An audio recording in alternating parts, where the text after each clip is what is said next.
Hey guys, how are you all doing? Welcome back to my channel. Today we will try to make a simple yet intricate floral gouache and ink bookmark. So let's have a look at the materials we will need today. We will need a mixed media paper that is at least 200 GSM or higher. The one I will be using today is from Canson. It's their mini art book in the Montval series. The papers are 300 GSM and this comes in a nice pre-cut size of 17.5 cm cross 7 cm, which is a decent size for creating bookmarks, tags or any such gifting ideas. The pack consists of 30 pages and they are bound by this screw top on the top left of the paper, so that takes away any need for an additional paper puncher. You can use this to directly tie your ribbons or lanyards to your bookmarks and they are ready to go. So here I am removing the paper I will be using for today's demo from the packaging. As you can see here, I am showing you that there's an option for you to tie ribbons to your bookmark. Like always, I will have all the details of my art supplies that I have used today in the description box with some alternate choices as well. So feel free to check them out. Alright, so here are the next set of art supplies. I will be using 3 fine liners of sizes 0.2, 0.3 and 0.8. I will be using gouache paints. I am using a shade of violet and pink from Mijello Mission's White Class Gouache, but you can choose any color combinations that you like. Washi tapes I will be using to get the sharp borders in the bookmarks. If you don't fancy these sharp borders, you can choose to skip the washi tapes. And of course, 2 brushes of size 2 and 0. So now that we have our supplies, let's begin sketching. I tape down my paper and then I'm making circles of various sizes all over the bookmark, basically to demarcate the areas I will later sketch in my flowers. The remaining area will be where I will paint with gouache. By the way guys, you can also use your acrylics or poster colors instead of gouache in this demo. Now for the florals, I have chosen the cherry blossoms or sakura as they are locally called in Japan. You can see the flowers have 5 to 6 petals in each flower and each of those petals have a slight jagged looking edge. I will now try to just block in the shapes at the moment so that I know the areas I have to avoid when I paint the background. You will see me sketch the rough petals on all the circles I had drawn earlier. I had also drawn a couple of flowers which would be overlapping one another. There is no such rule on where to place the flowers, how to place them. The randomness of the arrangement will bring out a very different look of the bookmark once you are done with it. I'll let you observe the remainder of the sketch and I'll catch you back once we are ready to paint.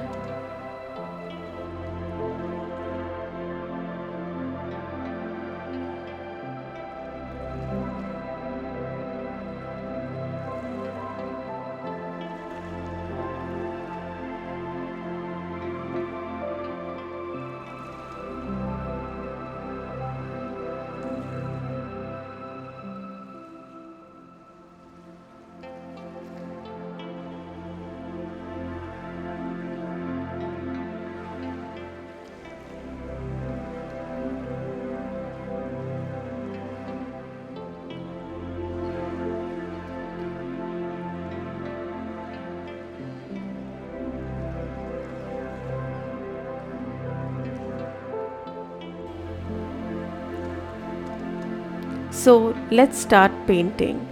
I'm going to take a jar of clean water and a palette for mixing my paints.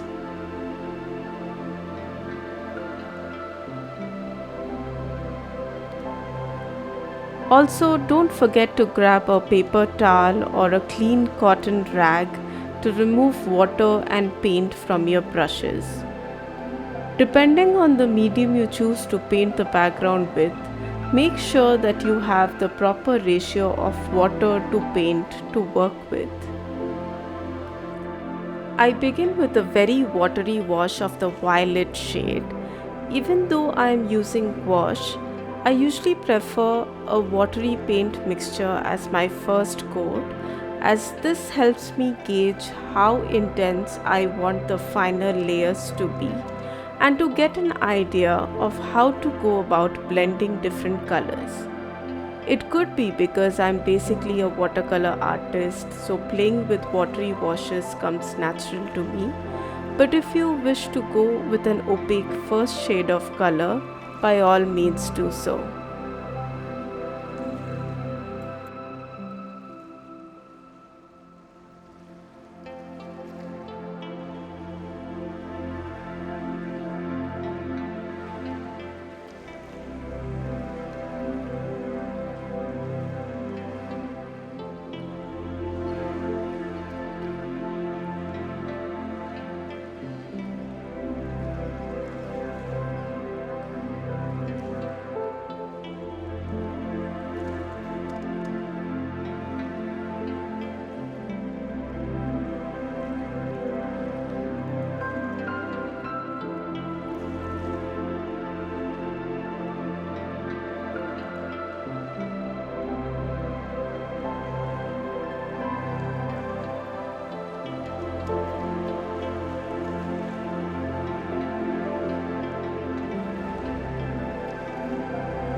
At this stage, I pick up the pink shade and start painting the lower half of the background. I quickly realize that I will have to do a blend between this sharp neon pink and the violet so that there are no sharp transitions in the background.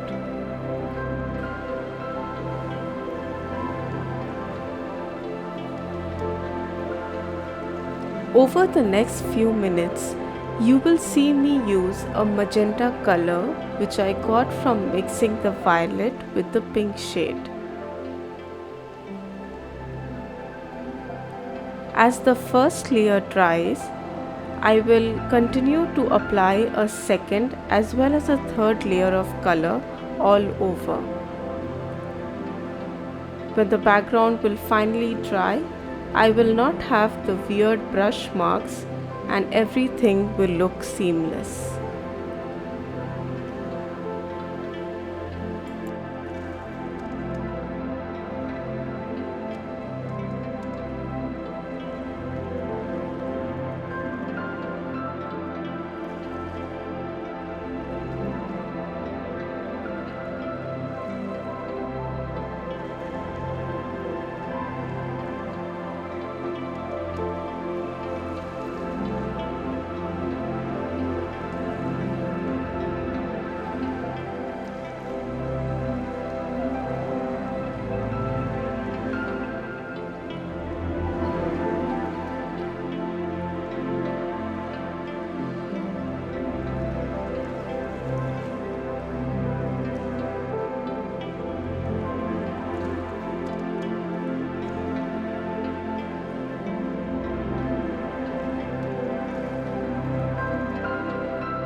Well, that took a few iterations, but now I'm glad with the outcome. So I will now remove the washi tapes and start finalizing my flowers with the fine liners. I'm using the fine liners from an Indian brand called Brushtro, but a good alternative are the fine liners from Sakura Pigma Micron range. I'm starting off with the .03 pen to sketch the inner disc as well as the petals of the cherry blossom flower.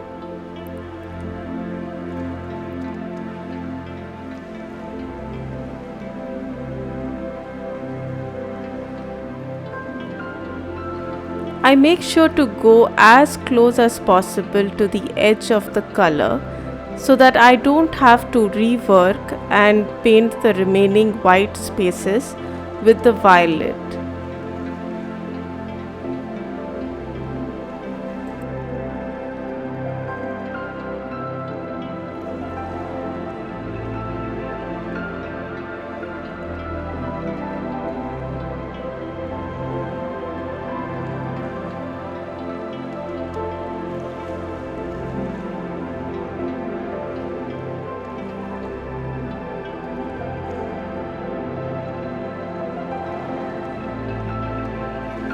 If you see, there are the incomplete flowers which got cut because of the washi tapes. I am now taking this opportunity to complete them. This will give the effect of flowers superimposing on the background. I personally like this effect in all of my illustrations, but if you don't prefer it this way, you could choose to just complete the flowers that had been sketched earlier.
Now to give the flowers a more realistic look, I am using the .02 pen to create these broken lines starting from the edge of the petal inwards. This is to show the folds in the petals. The pen strokes are basically flicks of the wrist so that it looks more organic rather than a clip art image. I do this for all the petals that I have drawn in the bookmark. I will speed up the process a bit now as it's quite repetitive. Throughout the video, you will now see how I use the flick of my wrist to create these broken jagged lines from the edge of the petal.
Now going back to the center of the flower, I am taking the 0.03 pen again and drawing the stamens of the flowers like the ones you see in the picture on the bottom left. I do this again for every single flower that you can see in the bookmark.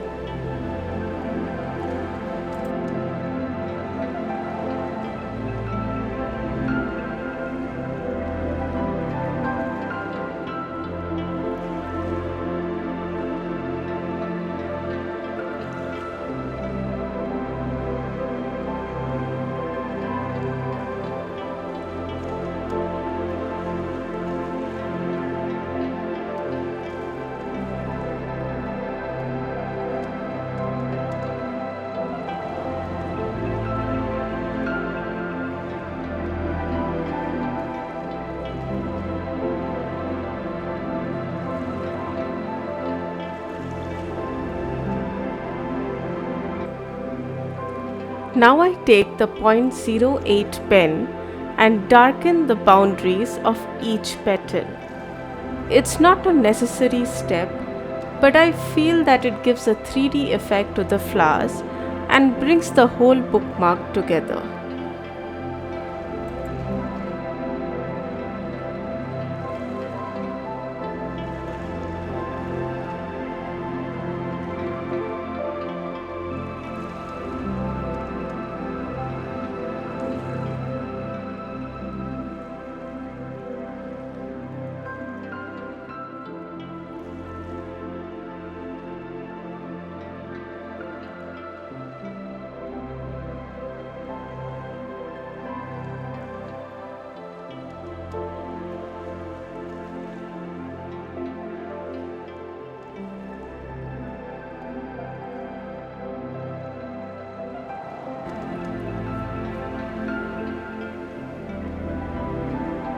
Now for the final touches, I go back to my gouache paints and fill in any empty spaces that I can see between the ink sketch and the background.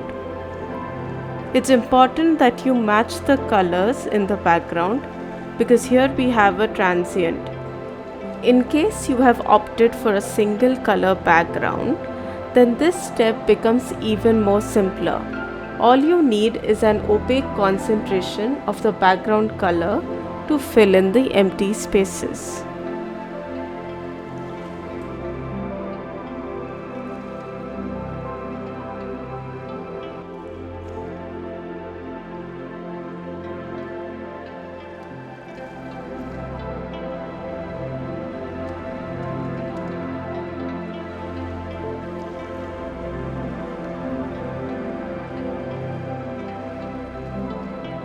That's it guys, this is the final look of the bookmark. Let me know if you tried it as well, and also let me know what tutorials you would like me to show here in the comments below. Catch you in the next one. Bye.